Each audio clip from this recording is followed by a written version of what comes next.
नमस्कार, तुमचं स्वागत आहे आपल्या यूट्यूब चॅनलमध्ये बी फार्मसी इन मराठी. तर गेल्या व्हिडिओमध्ये आपण अल्फा रेज पाहिले होते आणि रेडिओ ॲक्टिव्ह पार्टिकलचं डेफिनेशन पाहिलं होतं. तर या व्हिडिओमध्ये आपण पाहणार आहोत बीटा रेज, गॅमा रेज आणि टाईप्स ऑफ रेडिओ आयसोटोप्स. चला तर मग आपण चालू करूया. सर्वात पहिले आपण बीटा रेजला पाहणार आहोत. मग beta rays has been of two types. Beta rays हे दोन टाईपचे असतात. एक असतो इलेक्ट्रिकली पॉझिटिव्ह आणि एक असतो इलेक्ट्रिकली निगेटिव्ह. जो इलेक्ट्रिकली पॉझिटिव्ह असतो त्याला आपण पॉझिट्रॉन्स असं बोलतो आणि जो इलेक्ट्रिकली नेगेटिव्ह असतो पार्टिकल त्याला आपण निगेट्रॉन असं बोलतो. They are having a greater penetrating power than that of alpha rays. Alpha रेजपेक्षा जास्त पेनिट्रेटिंग पॉवर बीटा रेजमध्ये असते. Beta particles are also having a negligible mass, म्हणजे त्याचं मास एकदम नाहीसारखं असतं. About 1836/1 that of hydrogen ion, म्हणजे हायड्रोजन आयनच्या पण 1836/1 पार्टचं वेट म्हणजे आपलं बीटा रेजचं वेट असतं. These particles are usually accommodated by gamma radiations. Beta particles have less ionizing power than alpha particles. Alpha पार्टिकल्सपेक्षा कमी आयनायझिंग पॉवर बीटा पार्टिकलमध्ये असते. Beta particles are able to pass through an aluminium foil of a few millimetres. आपण alpha पार्टिकलमध्ये बघितलं की alpha particle high ionizing power देते. ठीक आहे. त्यानंतर आपण काय बघितलं होतं की त्याची पेनिट्रेटिंग पॉवर ही खूप लेस असते अल्फा पार्टिकलची, बरोबर. वापस ते कुठल्या पण सबस्टन्समधून पास आऊट नाही करू शकत. बट बीटा पार्टिकल जे आहे आपलं ते आपलं ॲल्युमिनियम फॉईलमधून पास आऊट करू शकतं आणि ते पण एकदम अशी पातळ फ्यू मिलीमीटरची जी ॲल्युमिनियम फॉईल असते त्या फॉईलमधून बीटा रेज पास आऊट होऊ शकतात. The emission of beta particle from element does not alter the atomic mass but alters the atomic number and is converted to element with next higher atomic number. आता हा concept काय आहे की beta रेजमधून जे पण particles emit out होतात ते त्यांचं ॲटॉमिक मास चेंज नाही करत, तर त्यांचा डायरेक्ट ॲटॉमिक नंबर चेंज करतात आणि ॲटॉमिक नंबर चेंज झाल्यामुळे इनडायरेक्टली त्यांचं जो नाव असतं त्या ॲटमचं ते चेंज होतं आणि ते हायर लेवलला, म्हणजे फॉर एक्झाम्पल जर कुठल्याही ॲटमचा ॲटॉमिक नंबर 91 असेल तर ते 91चं डायरेक्ट 92 होऊ शकतं किंवा 93 होऊ शकतं. मग जर त्याचा ॲटॉमिक नंबर चेंज झाला तर ऑफकोर्स त्याचं नाव आपण दुसरं ठेवणार आहे किंवा नाव त्याचं चेंज होणार आहे. सो इथं त्यांनी सांगितलं आहे की ते अख्खं एका एलिमेंटला कन्वर्ट करून टाकतं त्याच्या हायर ॲटॉमिक नंबरशी. म्हणजे त्याचा ॲटॉमिक नंबर वाढतं म्हणजे काय, तर ते पुढच्या एलिमेंट्स मध्ये कन्वर्ट होतं, मागं नाही जात कधी, पुढच्या एलिमेंट्समध्ये कन्वर्ट होतं. Beta particles are sometimes termed as negatrons which are emitted by unstable nuclei in which the neutrons or proton ratio exceeds the stability limit, and in such cases neutrons are transformed into protons with beta emission. आता यामध्ये काय सांगितलं आहे की कधी कधी जे निगेट्रॉन्स असतात, निगेट्रॉन्स म्हणजे काय तर निगेटिव्हली चार्ज्ड पार्टिकल्स जे अनस्टेबल असतात. मग अनस्टेबल का असतात कारण त्यांचा जो रेशो असतो प्रोटॉन आणि न्यूट्रॉनचा तो स्टेबिलिटीच्या बाहेर जातो, म्हणजे त्यांची जी कॅपॅसिटी असते त्या ॲटमची प्रोटॉन आणि इलेक्ट्रॉनला हँडल करण्याची त्यापेक्षा जास्त होऊन जातात प्रोटॉन्स किंवा न्यूट्रॉन्स. सो ते काय करतं की त्यांना इमिट आऊट करतं प्रोटॉन्सला बीटा इमिशन थ्रू. ठीक आहे. There is another type of beta emission which are called as positrons. These are not very common. जे आपले पॉझिट्रॉन्स असतात ते कॉमन नाही आहेत, ते आपल्याला लगेच भेटत नाहीत आणि ते अनस्टेबल असतात आणि शॉर्ट लिव्ड असतात. They are short lived, they do not find application in biological field, आणि त्यांचा बायोलॉजिकल फील्डमध्ये देखील काही उपयोग नसतो. आता पॉझिट्रॉन आणि निगेट्रॉन दोघांचा डिफरन्स काय आहे. जे निगेट्रॉन्स असतात ते काय होतं की जो अनस्टेबल न्यूक्लियाय आहे त्याच्यामधून जो प्रोटॉन आणि न्यूट्रॉनचा रेशो बरोबर नाही आहे, त्यामुळं काय होतं, जो प्रोटॉन आहे तो बाहेर पडतो. त्यामुळे त्याला आपण निगेट्रॉन असं नाव दिले. आणि पॉझिट्रॉन म्हणजे काय, तर त्याच्यामधला जो पॉझिटिव्ह पार्टिकल आहे तो बाहेर इमिट आउट होतो, त्यामुळे आपण त्याला पॉझिट्रॉन असं नाव देतो. वापस पॉझिट्रॉनमध्ये काय आहे, की तो शॉर्ट लिव्ड आहे, जास्त वेळ राहणार नाही आणि त्याचा बायोलॉजिकलमध्ये फील्डमध्ये पण यूज नाही आहे.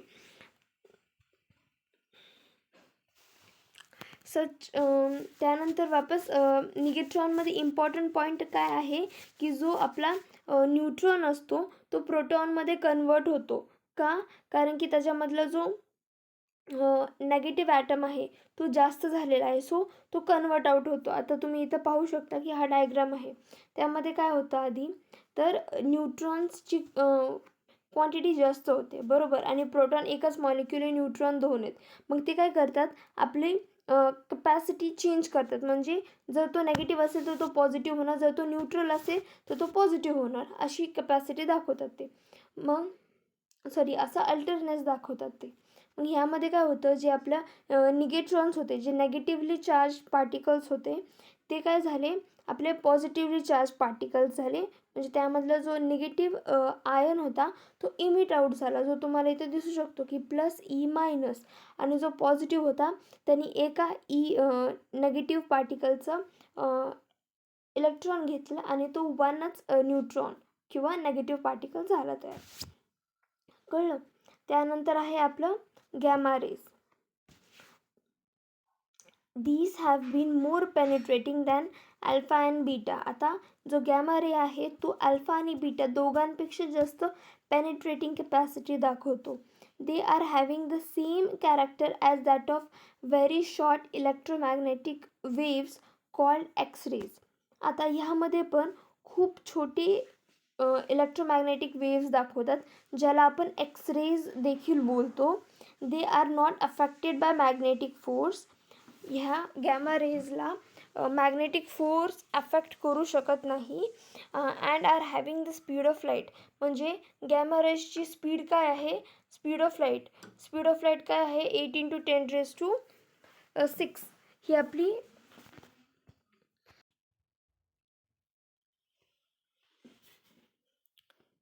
दे have no mass or charge.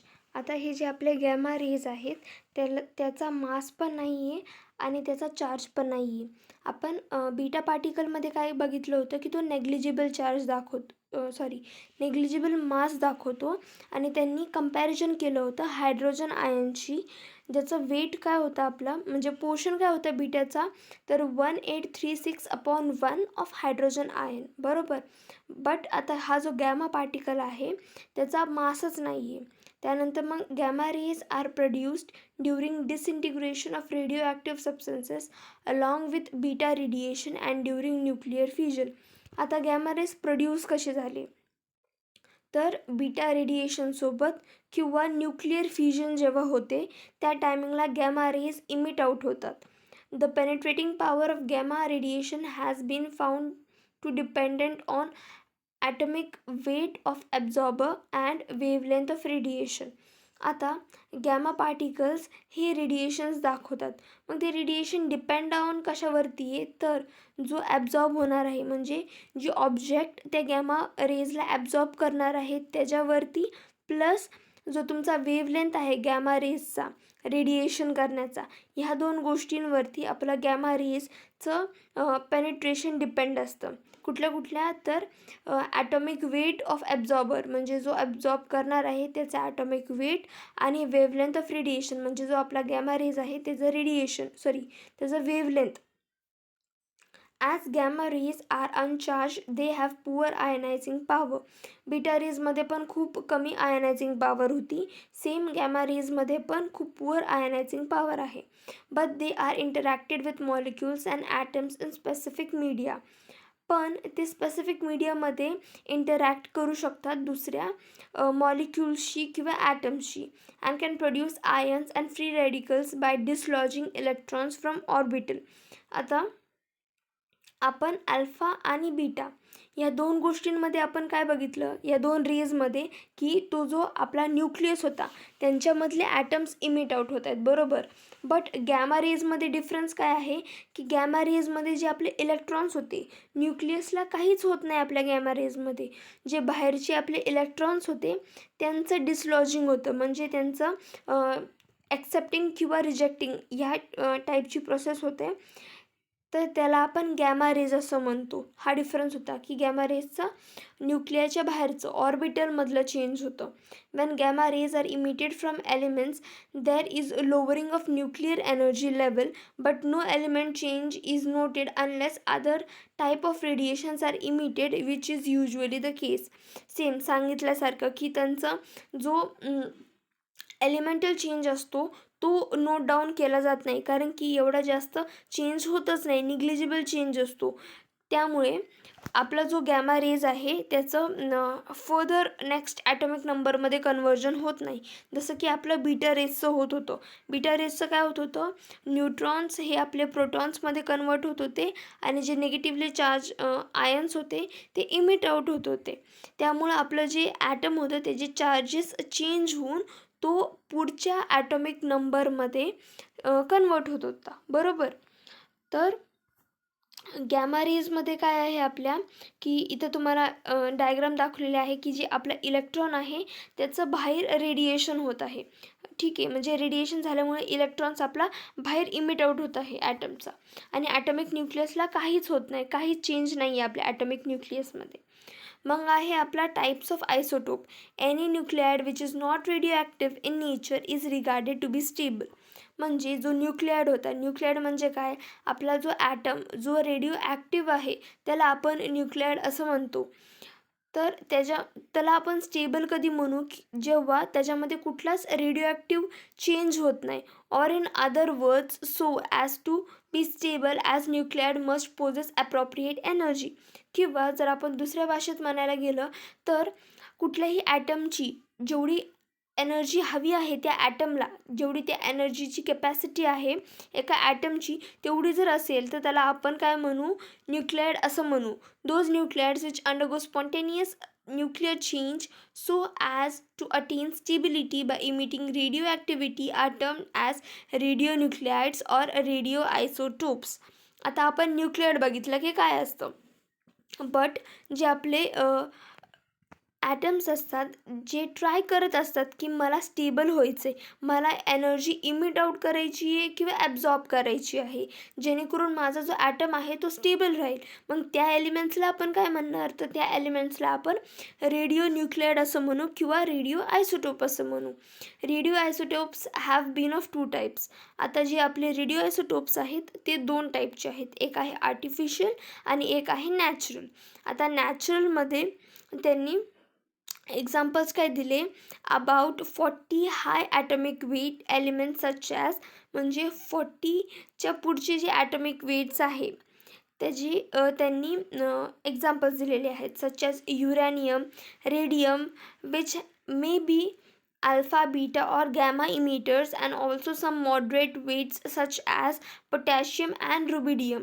त्यांनी जे एक्झाम्पल्स दिलेले आहेत ते कमी ॲटॉमिक नंबरचे पण आहेत आणि जास्त ॲटॉमिक नंबरचे पण आहेत. ते अल्फा पार्टिकल्स होऊ शकतात, बीटा होऊ शकतात किंवा गॅमा होऊ शकतात, कुठलेही पार्टिकल्स ते होऊ शकतात. त्याला आपण नॅचरल रेडिओ आयसोटोप म्हणू. आणि जे आर्टिफिशियल रेडिओ आयसोटोप आहे त्यामधलं एक्झाम्पल आहे प्रोमिथियम आणि टेक्निटियम.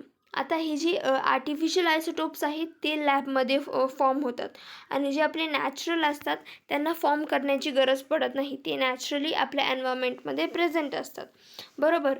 त्यानंतर आहे each radionuclide whether natural or artificial get disintegrated at a characteristic rate depending upon the number of atoms radionuclide present by emitting energy in the form of characteristic electromagnetic radiation. The disintegration rate of decay constant, half-life and type of energy of radiation emitted has been the characteristics of isotopes and have been employed to identify it.